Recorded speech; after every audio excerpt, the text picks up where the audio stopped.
2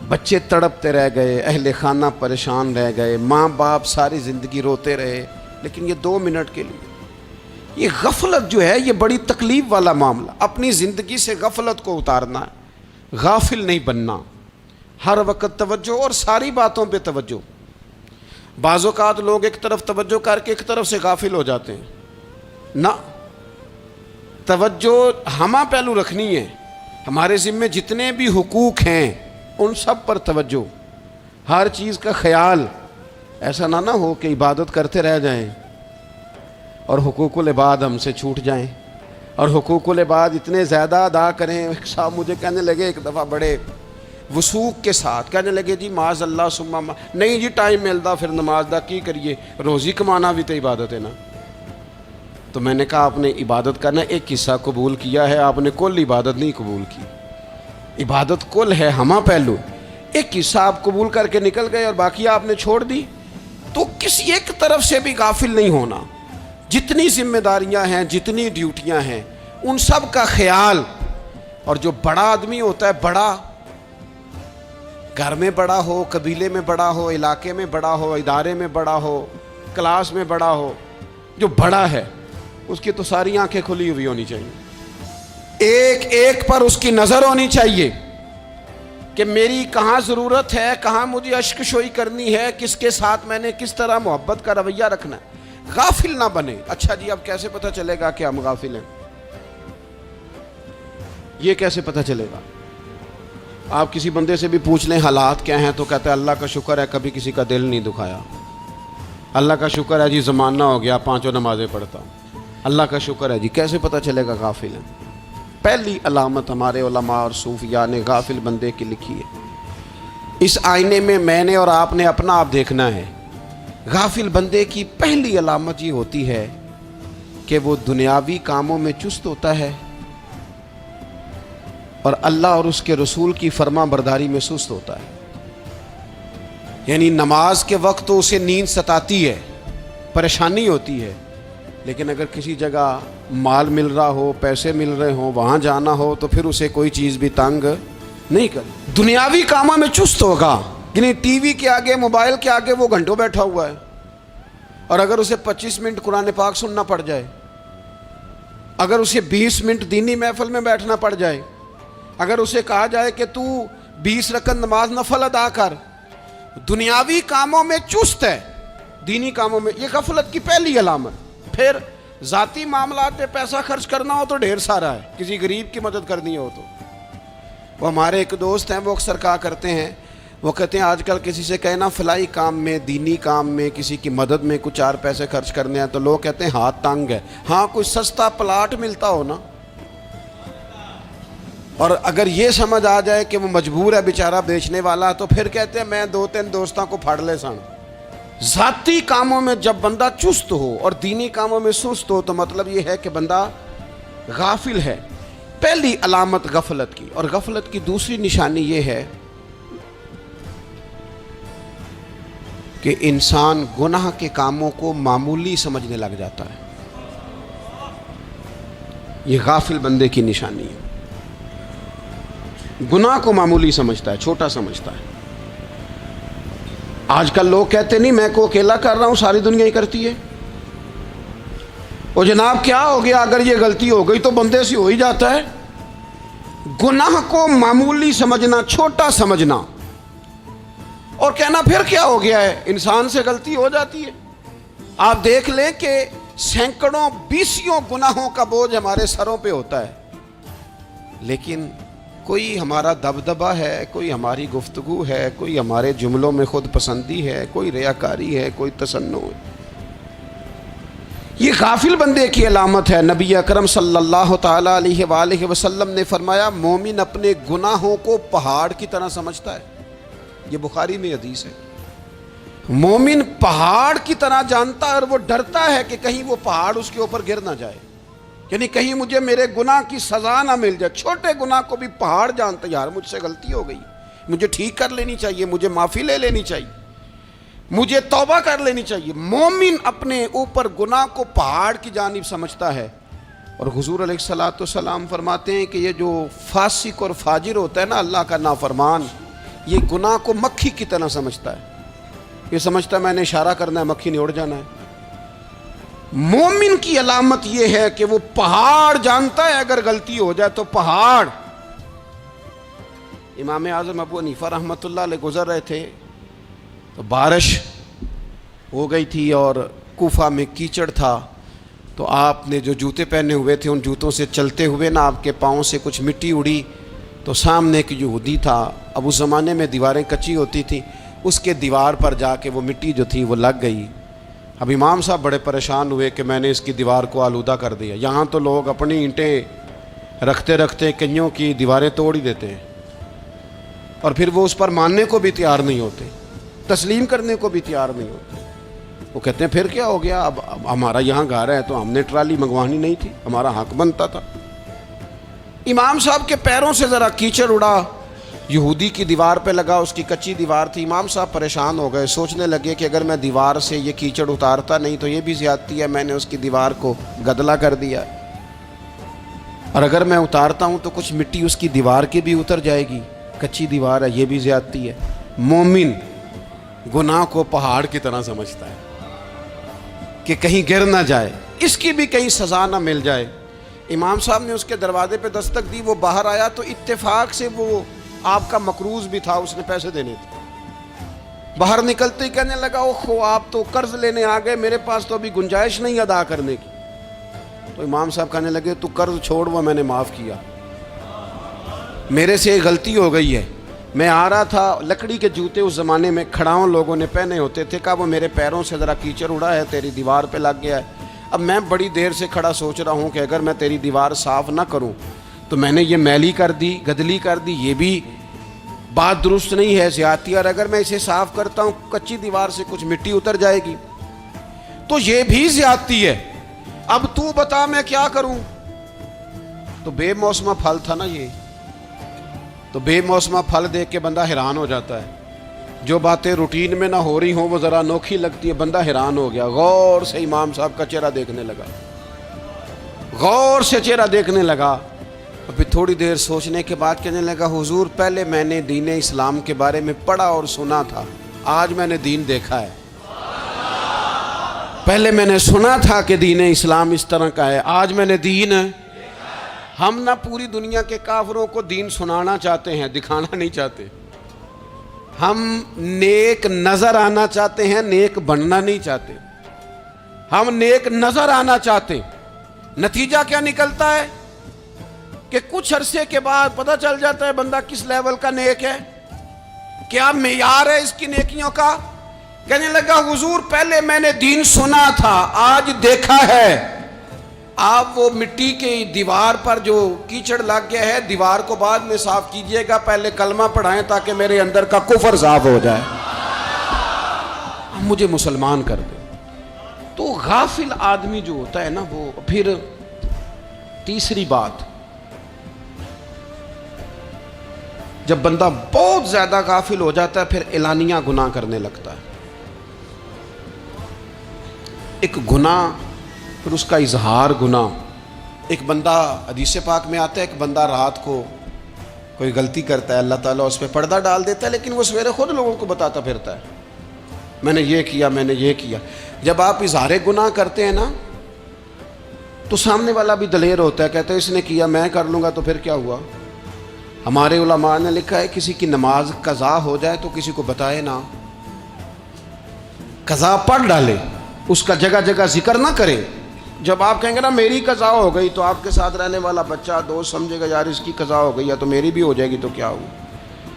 گناہ کرنا بھی گناہ ہے اور گناہ کا اظہار بھی گناہ ہے. نبی اکرم صلی اللہ تعالیٰ علیہ وآلہ وسلم نے ارشاد فرمایا میری ساری امت کو معافی مل جائے گی سوائے ان لوگوں کے جو اعلانیہ گناہ کرتے ہیں. یہ بخاری مسلم دونوں میں حدیث موجود ہے. جو اعلانیہ گناہ, جنہوں نے خود ساری دنیا کو گواہ بنا لیا, میں نے یہ بھی جرم کیا, یہ بھی کیا, یہ بھی کیا, یہ بھی کیا, خود انہوں نے لوگوں کے. بہت بڑے غافل آدمی کی علامت ہے کہ گناہ کرے اور پھر اوپر سے اعلانیہ گناہ کرے, اتنا بڑا جرم کرے. پھر چوتھی علامت اگر ہم دیکھنا چاہیں کہ ہم غافل تو نہیں. تو غافل بندے کی چوتھی علامت یہ ہوتی ہے کہ وہ فضول کاموں میں وقت بڑا ضائع کرتا ہے.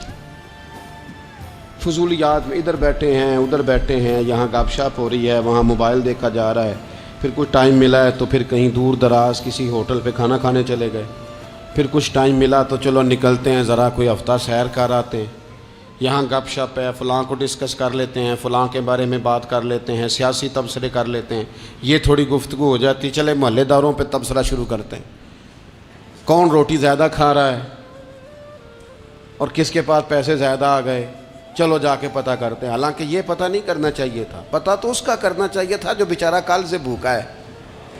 خبر تو اس کی رکھنی چاہیے تھی جس بیچارے کے گھر میں بچوں کے لیے پہننے کو کپڑے موجود نہیں ہیں. اس پر تبصرہ یہ کرتے ہیں کہ یہ محنت کیوں نہیں کرتے, اور اگر کسی پر اللہ عطا کر دے پھر حساب ضرور لگاتے ہیں کہ ذرا معلومات کرو یہ اتنی جلدی آگے کیسے نکل گئے. غافل بندے کی علامت ہے وقت کا ضائع کرنا اور فضول کاموں میں ضائع کرنا اور بلا وجہ ضائع, اور ایسے سوالات کرنا جن کی ضرورت ہی کوئی نہیں, بالکل ضرورت ہی نہیں, کوئی مطلب ہی نہیں. لیکن ہم لوگ وقت ضائع, یہ غفلت کی علامت. غفلت اللہ والوں کی علامت کیا تھی؟ ایک بات انہوں نے زندگی میں لے لی, سیکھ لی, پھر ساری زندگی اسی پہ گزار دی. ان کا ارادہ تھا نا کشکول سیدھا کیا. کچھ لوگ ساری زندگی لیکچر قبول لے کے سن کے پھر بھی سمجھنے کو تیار. یہ غافل دل کی علامت ہے. اس لیے نبی پاک صلی اللہ تعالی علیہ وسلم نے فرمایا دو نعمتیں ایسی ہیں جن میں اکثر لوگ غفلت میں ہیں, ایک صحت اور دوسری فراغت. لوگ بلا وجہ وقت ضائع کرتے ہیں. اللہ نے صحت دی ہے, کسی خیر کے کام میں لگائیں. اگر آپ کے پاس فارغ وقت ہے تو قرآن پاک کو یاد کریں, ترجمہ اور تفسیر سے پڑھیں, محبوب پاک علیہ السلام کی احادیث کو یاد کریں, اللہ والوں کی باتیں سنیں. وقت ملے تو عبادات میں لگائیں, نوافل میں لگائیں, تلاوت میں لگائیں, ذکر اذکار میں لگائیں, اور پھر اللہ مزید توفیق عطا کرے تو کسی کے بھلے میں وقت لگائیں. گلی سے کوئی کانٹا اٹھائیں, کوئی روڑا اٹھائیں, کوئی کسی کی مدد کریں. لیکن یہ غافل ہونے کی علامت ہے کہ اپنے وقت کو ضائع کرنا. اور پھر اسی طرح غفلت کی پانچویں علامت یہ ہے کہ اگر بندے کو دنیا سے پورا پیار ہو جائے, یعنی شب قدر میں بھی آ کے کہتا ہے یا اللہ کبھی پیسے دے دینا, شب برات والے دن بھی کہتا ہے کہ مالک اگر کبھی کوئی ایسا سبب لگ جائے نا, یعنی بیت اللہ شریف کے سامنے کھڑے ہو کے بھی اگر اس نے مال ہی مانگنا ہے وہاں بھی اس نے یہی سوال کرنا ہے, حب دنیا اتنی غالب آ جائے. تو یہ غافل ہونے کی علامت. دنیا ضرورت ہے, مقصد نہیں ہے. دنیا کی حاجت ہے, مقصد نہیں ہے. یہ مقصود نہیں.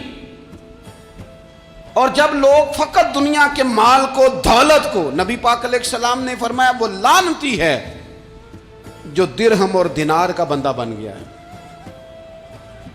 پیسوں کا بندہ بن گیا ہے. مل جائے تو خوش ہوتا ہے, نہ ملے تو تکلیف میں آ جاتا ہے. یہ غافل بندے کی علامت. مومن تو وہ ہوتا ہے کہ دولت رزق حلال ضرور کماتا ہے تاکہ کسی کے آگے ہاتھ نہ پھیلانا پڑے, کوشش ضرور کرتا ہے, پر دنیا کو جیب میں جگہ دیتا ہے, دل میں نہیں دیتا. اس کی جگہ جہاں ہے اسے وہاں رکھتا ہے, اسے دل میں جگہ. دل تو ایک ہے, اس میں رب و رسول کو بسائیں گے یا کسی اور کو بسائیں گے. تو حب دنیا یہ غافل ہونے کی بہت بڑی علامت ہے. پھر اسی طرح جو بندہ رب کریم کو جانتا نہیں نا وہ بھی غافل ہو جاتا ہے. ایک تو جو یہ نہیں نہ جانتا کہ رب کریم سزا دے گا, مجھے دیکھ رہا ہے, اسے نہ اونگ آتی ہے نہ نیند آتی ہے, جو اس کی معرفت نہیں رکھتا کہ میرا رب ہر وقت مجھے دیکھ رہا ہے, وہ بھی غافل ہو جاتا ہے. جسے پتہ ہونا کہ مجھے دیکھ رہا ہے وہ غافل نہیں ہوتا. اور جو یہ سمجھ لیتا ہے نا کہ شاید معاذ اللہ ثم اس یقین کو پکا نہیں کرتا, وہ غافل ہو جاتا ہے. اور ایک جو یہ نہیں نہ جانتا کہ رب مہربان کتنا ہے وہ بھی غافل ہو جاتا ہے. مجھے بتائیے سب سے زیادہ تو بندہ اس کے دروازے پہ جاتا ہے نا جو سب سے زیادہ مہربانی کرنے والا ہو, اس دروازے سے بندہ اٹھتا ہی نہیں. تو جس کو یہ یقین ہو جائے نا سب سے زیادہ کرم فرمانے والی ذات اللہ رسول کی ہے, وہ کبھی رب رسول سے غافل نہیں ہوتا. وہ کبھی اللہ رسول کا دروازہ چھوڑ کے نہیں جاتا، وہ کبھی کسی اور جگہ جا کے پناہ تلاش نہیں کرتا۔ جسے پتہ چل جائے نا وہ کریم کتنا ہے، مہربان کتنا ہے۔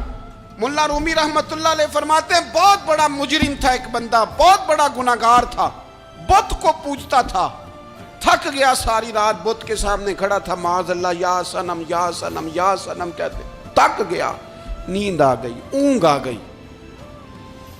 جب پوری طرح نیند آ گئی اور دماغ پہ نیند قبضہ کرنے لگی تو اس کے منہ سے نکل گیا، صنم صنم کہہ رہا تھا نا، نکل گیا یا صمد، او بے نیاز مالک۔ رب کریم نے فرشتوں سے فرمایا دوڑ کے جاؤ، جو کہتا ہے اسے دے دو۔ فرشتے کہنے لگے مالک تو بت کو پکار رہا تھا، اس نے تو غلطی سے نام لیا ہے۔ فرمایا مجھے نہیں پتا، لیکن دیکھو نا اس نے مجھے پکارا تو ہے نا، کتنی دیر سے جھوٹے کو پکار رہا تھا، اس کا معاملہ حل نہیں ہوا۔ اب اگر سچے کو پکارنے پہ بھی حل نہ ہوا تو فرق کیا رہ جائے گا؟ دے دو جو مانگتا ہے، دے دو۔ میرے دوست گھر پتہ چل جائے وہ کریم کتنا ہے، وہ مہربان کتنا ہے۔ میرے رسول پاک علیہ الصلوۃ والسلام نے تو فرمایا تیری آنکھ سے اگر اس کے خوف سے اتنا آنسو بھی نکل گیا جتنا مچھر کا پر ہوتا ہے، تو جس طرح بھینس کے تھنوں سے نکلا ہوا دودھ واپس تھنوں میں نہیں نہ جاتا، جو اتنا بھی روئے نہ روئے اللہ کے خوف سے، وہ بندہ دوزخ میں نہیں جائے گا۔ تھوڑی دیر کے لیے ڈر جائے اپنے رب سے، آئے تو صحیح۔ عدم معرفت غفلت پیدا کرتی ہے، تو آ تو صحیح، وہ تو کریم ہی بڑا ہے، وہ تو مہربان ہی بڑا ہے۔ حضرت زنیرہ رضی اللہ تعالی عنہ حضور کی صحابیاں ہیں۔ ایام جو مکے کے تھے مسلمانوں پر بڑی آزمائش کے تھے، انہیں بڑا مارا کفار نے، اتنا مارا کہ ان کی بینائی چلی گئی، نظر آنا بند ہو گیا۔ کافروں کی عورتوں نے تانا دیا کہ تو نے ہمارے بت چھوڑے ہیں نا، تو دیکھنا تیری بینائی چلی گئی۔ تو جناب زنیرہ اللہ پہ بھروسہ، توکل، معرفت الہی کا جذبہ، اٹھ کے کھڑی ہو کہنے لگی چپ کرو، تمہارے جھوٹے بت کیا کر سکتے ہیں، میرا رب چاہے تو صبح جب میں اٹھوں تو میری آنکھیں روشن ہو، اگر کریم کرم کر دے۔ لوگ کہتے ہیں واقعی ایسا ہوا، جب وہ سویرے اٹھیں تو اللہ نے ان کی روشنی واپس کر دی تھی۔ تجھے پتہ چل جانا وہ مہربان کتنا ہے۔ وہ ایک بزرگ تھے تو ان سے کسی نے کہہ دیا کہ اگر آپ کا حساب آپ کے ماں باپ کے ذمہ ہو جائے تو پھر کیسا، پوچھنے کے لیے قیامت میں اگر ماں باپ حساب لیں تو پھر کیسا۔ تو بڑے سیانے لوگ تھے جو دل والے تھے، کہنے لگے نہیں، رب کریم ہی ٹھیک ہے، اس لیے کہ وہ ماں باپ سے کہیں بڑھ کر پیار کرنے والا ہے۔ اگر یہ معرفت مل جائے وہ کریم کتنا ہے۔ اور جب بندہ پوری طرح اس کی بارگاہ میں آ کے تڑپ جاتا ہے نا، مولا میں جاؤں کدھر، تیرا دروازہ چھوڑ کے جاؤں کدھر۔ اقبال کہتے ہیں وہ ایک سجدہ جسے تو گراں سمجھتا ہے، 1000 سجدوں سے دیتا ہے آدمی کو نجات۔ تجھے جگہ جگہ جھکنا نہیں پڑے گا اگر تو صحیح معنوں میں اپنے رب کی بارگاہ میں جھک جائے۔ تو میرے عزیز کوشش کرے کہ اس کی معرفت، اس کا کرم، اس کی عطا اور اللہ تبارک و تعالیٰ کے حاضر و ناظر ہونے پر عین الیقین، حق الیقین حاصل کریں۔ اور پھر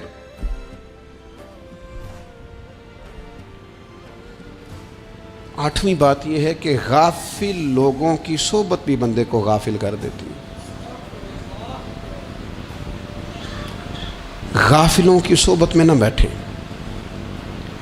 ان کی صحبت میں بیٹھیں جن کے پاس بیٹھنے سے دل میں رب رسول کی محبت پیدا ہوتی ہے۔ غافلوں سے بچیں۔ چنگیاں دے لڑ لگی ساں تے چولی چ پھل پئے، تے جدوں میں پیڑیاں دے سنگ رل گئی تے میرے اگلے بھی ڈل گئے۔ برے آدمی کی صحبت بندے کو غافل کر دیتی۔ غافلوں کی صحبت میں کبھی نہ بیٹھیں، کبھی نہیں۔ غافل آدمی آپ کو غافل کر دے گا۔ میرے نبی پاک علیہ الصلوۃ والسلام نے فرمایا انسان اپنے دوست کے مذہب پر ہوتا ہے۔ یہ بہت بڑے لفظ ہیں۔ فرمایا المرء علی دین خلیلہ، انسان اپنے دوست کے مذہب پر ہوتا ہے۔ تو دیکھ تو نے دوست کس کو بنایا ہے، جو تیرے دوست کا مذہب ہوگا وہی تیرا ہو جائے گا۔ ہم نے دوست بنایا نا غوث پاک جیلانی کو،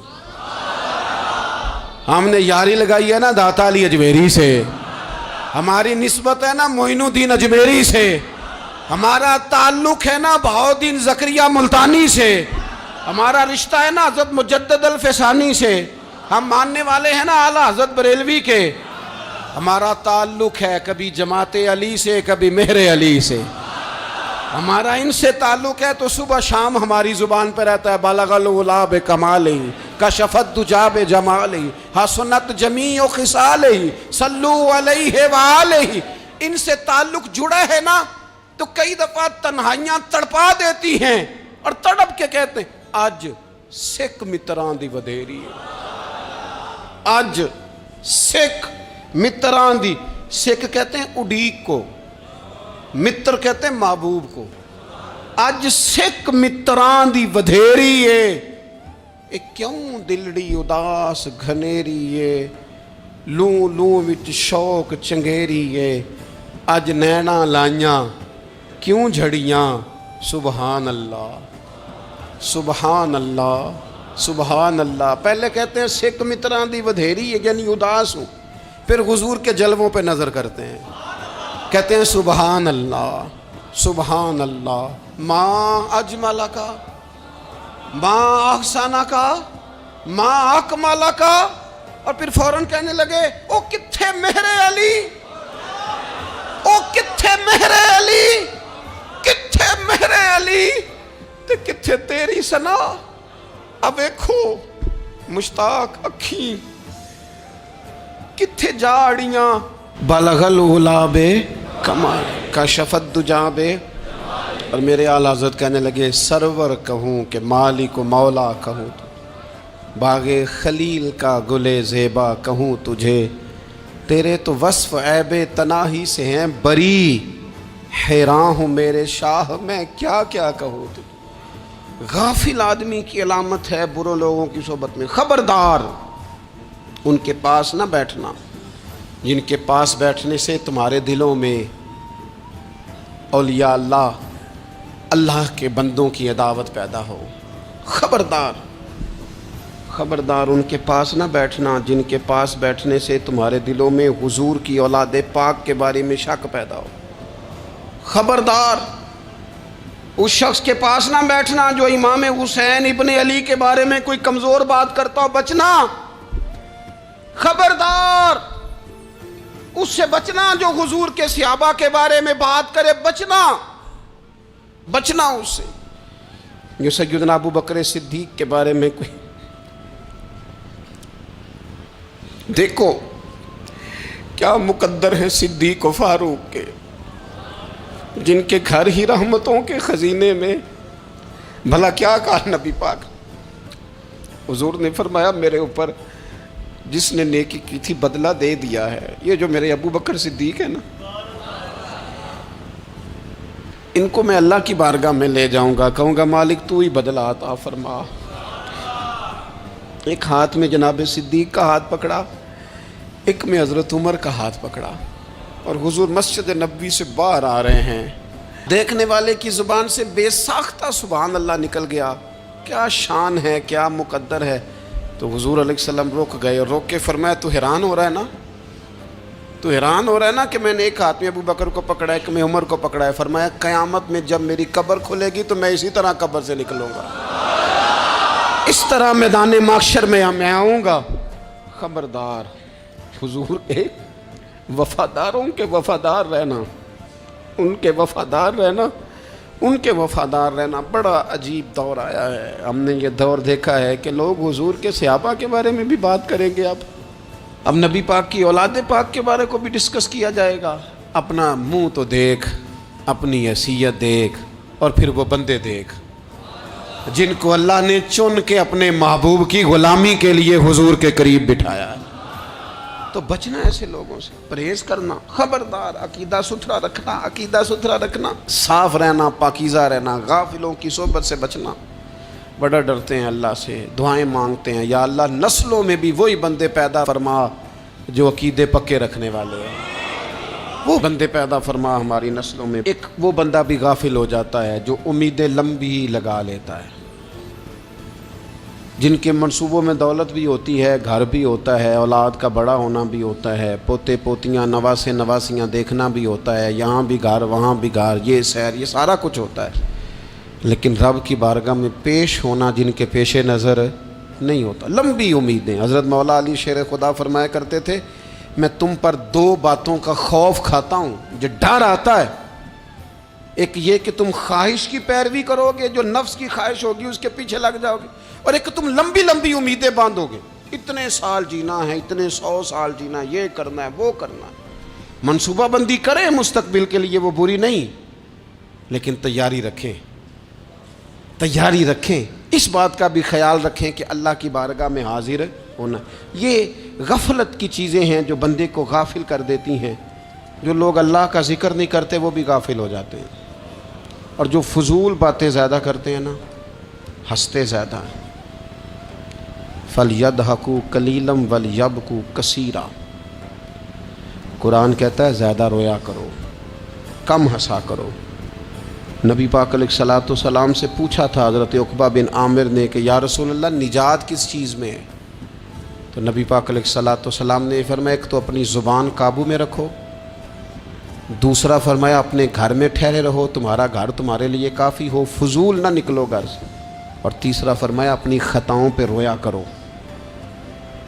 کثرت کلام اور فضول کلام اور بلا وجہ یہ بندے کو غافل کرتا ہے، دل کو سخت کرتا ہے۔ یہ چند چیزیں ہیں جو انسان کو غفلت میں ڈالتی ہیں۔ اپنے آپ کو ان چیزوں سے بچائیں اور غفلت کو توڑیں۔ آپ کے ذمے، میرے ذمے جو حقوق العباد ہیں ان کا پتہ کریں، جو اللہ رسول کے حقوق ہیں ان کی خبر دیکھیں، ہماری جو ذمہ داریاں ہیں ہم کس طرح انجام دے رہے ہیں اس پر توجہ کریں، اپنے معاملات کو ٹھیک کریں۔ ہم انسان ہیں، کوتاہیاں تو رہ جائیں گی، لیکن جب کوشش کریں گے تو پھر رب تعالیٰ مدد بھی فرمائے گا۔ ایک بات اور کرنی ہے، ایک تو میں نے عرض کیا غفلت کو توڑنا، ایک دوسری بات قرآن مجید کا ایک سبق اور، جب غفلت توڑنی ہے تو پھر لازمی طور پر ایک کام کرنا پڑے گا۔ میں نے یہ عرض کیا تھا کہ پلاننگ نہیں کرنی، فیصلہ کرنا ہے۔ تو فیصلہ کرنا ہے تو کرنا کیا ہے؟ پھر قرآن حکیم نے سورہ بقرہ میں کہا فاستبقوا الخیرات، یعنی تم نیکیوں کی طرف دوڑو، جلدی جلدی نیکیاں کرو، فٹافٹ، دیر نہ کرو۔ فٹافٹ سے مراد یہ نہیں کہ نیکی جلدی جلدی کر جاؤ، یعنی ٹال مٹول نہ کرو خیر کے کام میں، کل کریں گے، پرسوں کریں گے، عمرہ کر رہے ہیں پھر نیکی ہیں، حج کر رہے ہیں پھر نیکی ہیں، بچے بیال ہوں پھر میں نیک ہوں، یہ تھوڑا سا یہ کام ٹال مٹ۔ فاستبقوا الخیرات، نیکیوں کی طرف دوڑو، جلدی کرو، بھاگو۔ نبی پاک صلی اللہ تعالیٰ علیہ وسلم نے فرمایا 5 چیزوں سے پہلے غنیمت جانو۔ حضور علیہ الصلوۃ والسلام فرمانے لگے ایک تو تم جوانی کو نہ بڑھاپا آنے سے پہلے پہلے غنیمت سمجھ لو۔ نبی کریم صلی اللہ تعالیٰ علیہ وآلہ وسلم ارشاد فرمانے لگے کہ اپنی صحت کو غنیمت جان لو، بیماری آنے سے پہلے پہلے۔ پھر حضور علیہ الصلوۃ والسلام فرمانے لگے اگر اللہ نے تمہیں مال دیا ہے، وسعت دی ہے، تو نیکی کر لو، خرچ کر لو اللہ کے راستے، خدا نہ خواستہ تم پر غریبی آ جائے۔ اور پھر حضور سید عالم صلی اللہ تعالیٰ علیہ وسلم فرمانے لگے اگر تمہیں اللہ نے کچھ فراغت دی ہے، بہت زیادہ مصروف نہیں ہو، تو غنیمت جان لو، جلدی سے نیکی کر لو قبل اس کے کہ تم مشغول ہو جاؤ۔ اور 5ویں بات حضور نے بیان کی، فرمایا زندگی کو غنیمت جانو، موت آنے سے پہلے پہلے جلدی سے نیکی کر لو۔ نیکی کے لیے ساری زندگی منصوبہ بندی نہ کرتے رہو، نیکی کے لیے دیکھو نا، ہماری زندگی میں یہاں دنیا میں رہ کے چند منٹوں میں وہ نیکی کی جا سکتی ہے جو قیامت کے بعد صدیوں کا ہمارا فائدہ کرے، صدیوں کا فائدہ کرے۔ کرتے نہیں، پلاننگ کر رہے ہیں، منصوبہ بندی کر رہے ہیں، بس تیاری کر رہے ہیں، بس حضرت آپ دعا کر دیں، اللہ تعالیٰ دعائیں بھی قبول فرمانے والا ہے، لیکن جو نیکی نصیب ہوتی ہے اسے جلدی سے کر گزریں، اسے فٹافٹ کریں۔ میں ایک گاؤں میں گیا، اب تو خیر وہ دور نہیں رہا، یہ 10-15 سال 20 سال پہلے نا جو نوجوانوں کی مصروفیات ہوتی تھیں ان میں سے ایک مصروفیت یہ ہوتی تھی کہ گندم لے کے چکی پہ جانا ہے، آٹا پسوا کے لانا ہے۔ یہ ایک بڑی، چونکہ سبھی گھروں کے اندر سال کے لیے گندم سٹاک کر لی جاتی تھی، تو گندم لے کے جانا یہ ایک ڈیوٹی ہوتی تھی۔ ایک نوجوان ایک گاؤں میں، اس کی مجھے تعریف سننے کو ملی، تو ایک بوڑھی اماں کہنے لگی یہ تو بڑا نصیباں والا ہے، سارے دا آٹا پیا لے ہوندا ہے۔ اور آتے جاتے پوچھ لیتا ہے کہ اماں کوئی کہنے لگی میرے بچے باہر ہوتے ہیں، یہ مجھے دوائی بھی لا دیتا ہے شوگر کی، میں مریضہ ہوں۔ یعنی خیر جتنی ہو سکے، جتنی۔ میرے ایک سنگی ہیں تو سڑک پہ کوئی بندہ کھڑا ہوتا ہے نا، اللہ تعالیٰ انہیں سلامت رکھے، بندہ کھڑا ہوتا ہے تو کہتے ہیں میں اس سے پوچھ لیتا ہوں بابا جی کدھر جانا ہے، فلانی جگہ جانا ہے، تو کہتے ہیں میں موٹر سائیکل پہ بٹھا لیتا ہوں۔ بندہ دیکھ کے مجھے سمجھ آ جاتی ہے ضرورت مند ہے، کوئی چور نہیں، کوئی ڈاکو نہیں، ضرورت مند ہے۔ میں اسے منزل تک، نیکی جتنی میسر آئے، جس حد تک میسر آئے۔ کیا کہا ہمارے نبی پاک علیہ السلام نے؟ حضور نے ہم سے فرمایا کچھ نہ ہو سکے تو بات ہی مسکرا کے کر لینا، اس پر ہی اللہ صدقے کا ثواب عطا کرے۔ فاستبقوا الخیرات، جلدی سے نیکی کر لو، اپنے نامہ اعمال میں روز نیکیاں جمع کرو، کوئی نہ کوئی خیر کا کام روز کرو اور جلدی سے کرو۔ صحیح مسلم میں حدیث ہے، نبی پاک صلی اللہ تعالی علیہ وسلم فرمانے لگے جلدی جلدی نیکی کے کام کر لو ان فتنوں سے پہلے جو اندھیری رات کے حصوں کی طرح فتنے ہوں گے۔ فرمایا اس وقت حال یہ ہوگا کہ آدمی صبح مومن ہوگا، شام کو کافر ہو جائے گا، شام کو مومن ہوگا تو صبح کافر ہو جائے گا۔ اور فرمایا لوگ دنیا کے بدلے اپنا دین تک بیچ ڈالیں گے۔ معاذ اللہ جھوٹی قسمیں نہیں کھائی جاتی، جھوٹا قرآن مجید نہیں لوگ اٹھا لیتے، لوگ دنیا کے لیے دین بیچ ڈالیں گے۔ اس سے پہلے جب فتنے اتنے زیادہ ہو جائیں، اس سے پہلے نیکی کر لو، کوئی خیر کا کام کر لو، جلدی سے کچھ ایسا کر لو۔ حضرت عقبہ بن حارث رضی اللہ تعالیٰ عنہ فرماتے ہیں یہ دیکھیں ہمارے نبی پاک علیہ السلام کی سیرت کیا ہے، حضور کا اسوہ کیا ہے، نبی پاک علیہ السلام ہماری تربیت کس طرح کرتے۔ حضرت عقبہ بن حارث رضی اللہ تعالیٰ عنہ کہتے ہیں ہم نے نبی پاک علیہ السلام کے ساتھ عصر کی نماز پڑھی، یہ صحیح بخاری میں موجود ہے۔ فرماتے حضور سلام پھیرتے ہی فوراً اٹھ کے گھر تشریف لے گئے۔ یہ ہمارے لیے انوکھی بات تھی، غیر متوقع تھی، پہلے کبھی ایسا ہوا نہیں۔ سلام پھیرا نماز کا، حضور جلدی سے تشریف لے گئے۔ اب ہم حیران تھے اور حیرت انگیز طور پر حیران تھے کہ کریم اتنی جلدی تشریف لے گئے۔ تھوڑی دیر ہوئی حضور واپس آ گئے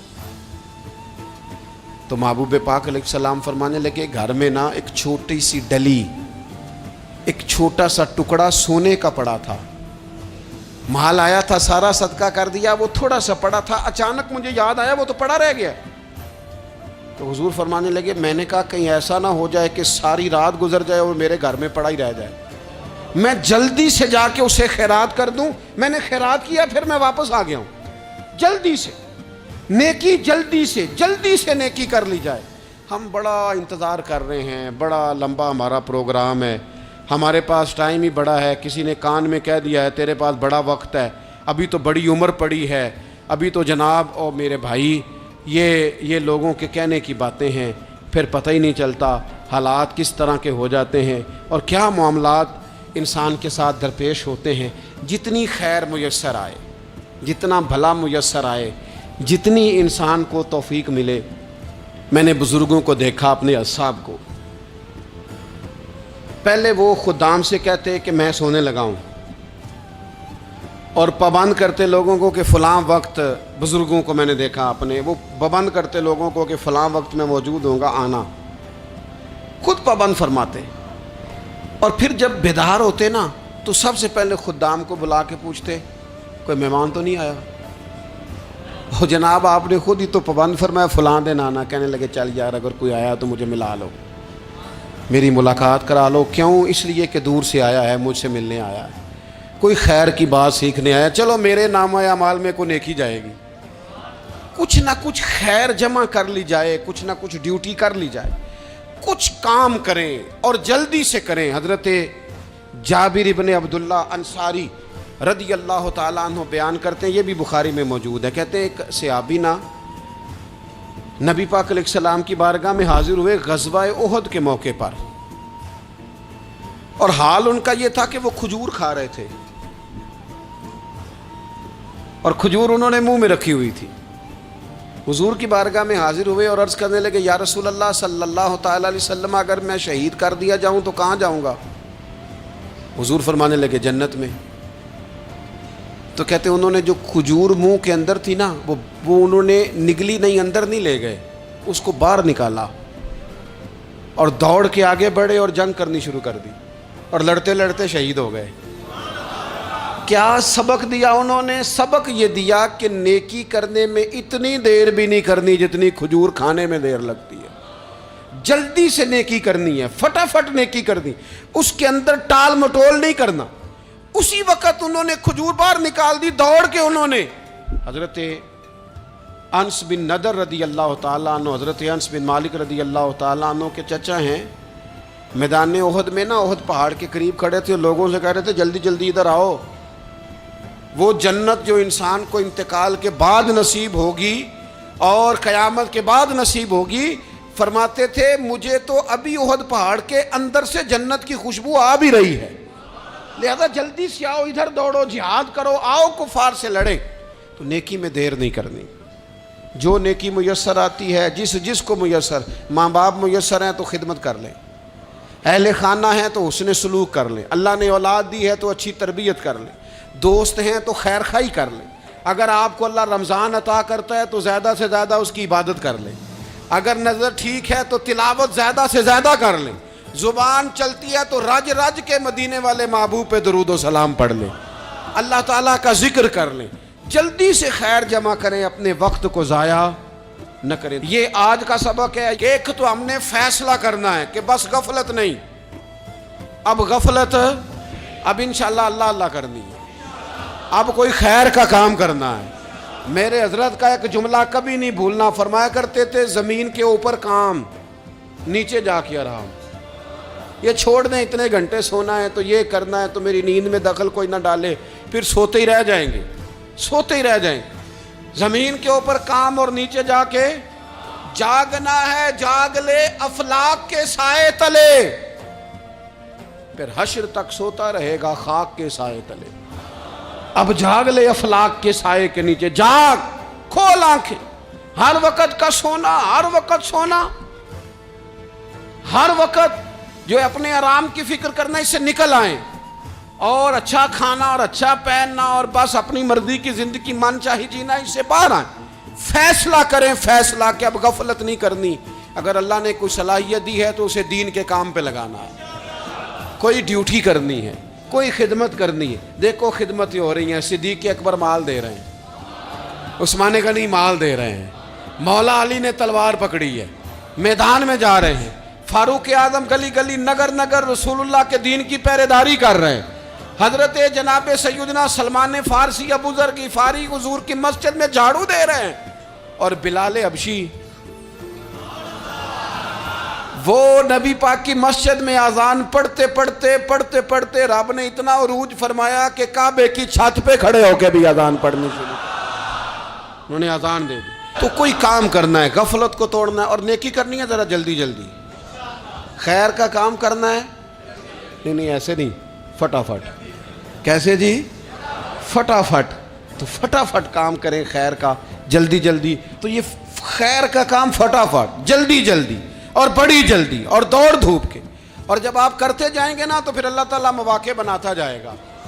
آپ سے میری اپیل ہے، بالخصوص میرے ساتھ جو وابستہ سنگی ہیں، جو پیار کرنے والے ہیں، دو باتیں آج آپ نے لے کے جانی ہیں گھر، یہی لنگر ہے، یہی آپ کے لیے دعا ہے، یہی ہمارے بزرگوں کا فیض ہے، یہی نصیحت ہے کہ آپ نے یہ دو باتیں لے کے جانی ہیں۔ غفلت توڑ دینی ہے، فیصلہ کرنا ہے کہ آج کے بعد غافل نہیں ہونا، اور دوسری یہ بات لے کے جانی ہے کہ نیکی جلدی جلدی، فٹافٹ فیصلہ، فٹافٹ نیکی، ایک کر کے پھر انشاءاللہ دوسری کر کے پھر انشاءاللہ تیسری کر کے پھر انشاءاللہ چوتھی، یہ شروع کرنی ہے، اور آپ دیکھیں گے اللہ تعالیٰ مہربانی فرمائے گا، مدد کرے گا۔